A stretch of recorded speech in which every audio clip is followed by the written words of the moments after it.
So we've been talking a lot about protons and electrons. What about those neutrons? All atoms of a given element have the same number of protons, but the number of neutrons is a little bit of individuality. And so we have this word, isotopes, and iso is a prefix that means the same. So it's something that's the same and yet it's not quite the same. Isotopes are atoms that have the same number of protons but different numbers of neutrons. So they're members of the same element, but they're a little bit different. And each of the elements has their own unique percent natural abundance of isotopes. So if a given element has two different isotopes, that does not mean that half are one isotope and half are another. It could be 5% and 95%, and that varies with each element, and we don't really get that sort of information from the periodic table. Here is a neon sign, and neon signs actually contain neon gas. When you pass electricity through neon gas, it glows this neon orange color. Well, there are three naturally occurring isotopes of neon. And this is giving us an illustration. There's neon 20 and neon 21 and neon 22. All of them have 10 protons. All neon atoms have 10 protons. But there are some that have 10 neutrons, some that have 11 neutrons, and some that have 12 neutrons. And so that part can vary a little bit. 0.27% have 11 neutrons. 9.25%, which one is that? With the 12. And most of them, 90%, have 10. And these percentages are called the percent natural abundance, and that varies, like I said, from element to element. And that's just determined experimentally by collecting samples of neon and figuring out how many atoms of each isotope there are in the sample. And it turns out it's relatively constant no matter where that sample of neon came from. There are some slight regional differences, but mostly it's the same.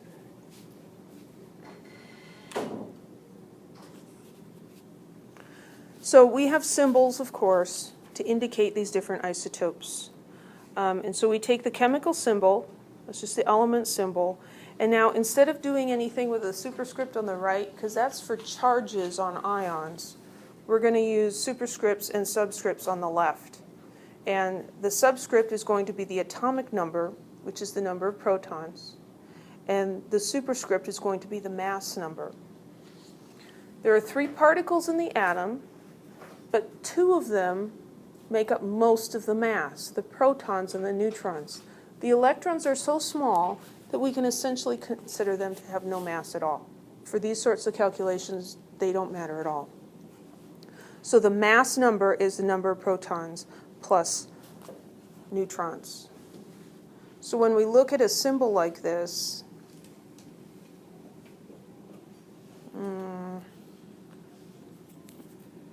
it's like it's set up for subtraction. So if we want to know how many neutrons, this is neutrons plus protons, this is protons, and when you do subtraction, that one has 10 neutrons, this one has 11 neutrons, and this one has 12 neutrons. That's how I think of it anyway. You just subtract. So you can look at the symbol. It doesn't flat out tell you the number of neutrons, but you can figure it out with some very simple math. So again, the mass number, see, this is what I don't get.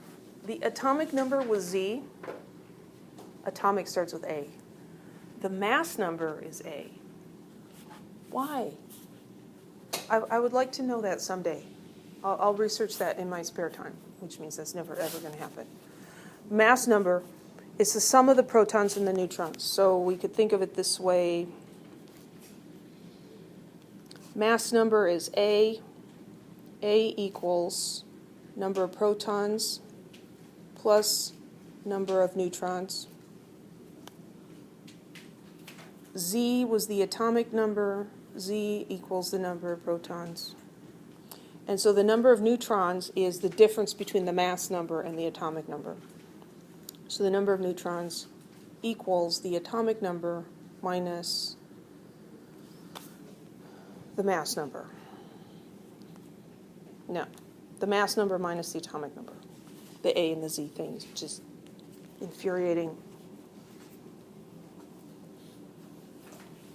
Another way we can symbolize this, which is much easier to do on a computer because those stacked superscripts and subscripts are a real pain.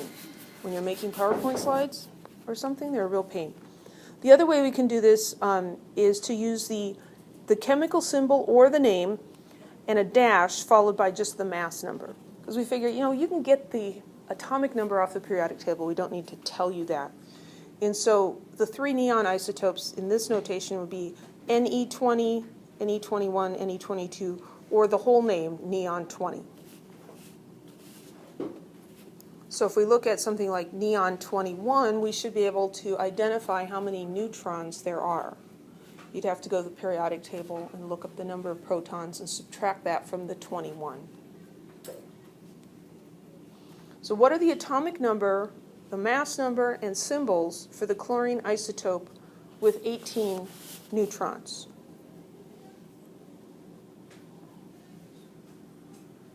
Well, what's the atomic number for chlorine? 17. So the atomic number, which is not A, it's Z, the atomic number is 17.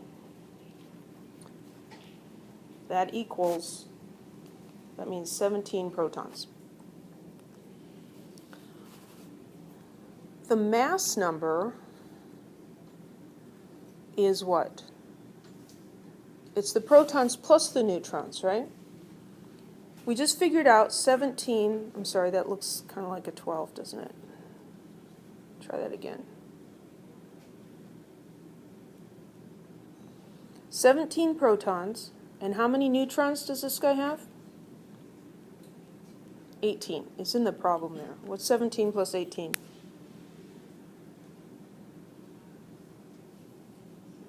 35. So the mass number is 35. The mass number is the number of particles that have any significant mass. It's the protons plus the neutrons. And then how would we, there's 3 different ways to indicate this particular isotope. The element symbol with the superscript and subscript to the left. The big number goes on top, the small number goes on the bottom. So it's going to be 35 up there and 17 down there. That's one way, or we could call this Cl-35 or chlorine-35. That is one isotope of chlorine. All chlorine atoms have 17 protons, but some of them have 18 neutrons and some of them have a number other than 18. Any questions?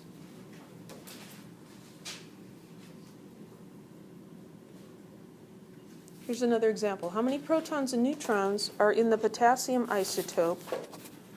This guy. So really, you can't really pronounce that, so. How many protons? 19. The number on the bottom is the number of protons. How many neutrons?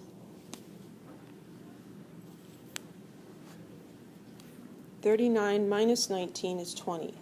That's the number of neutrons.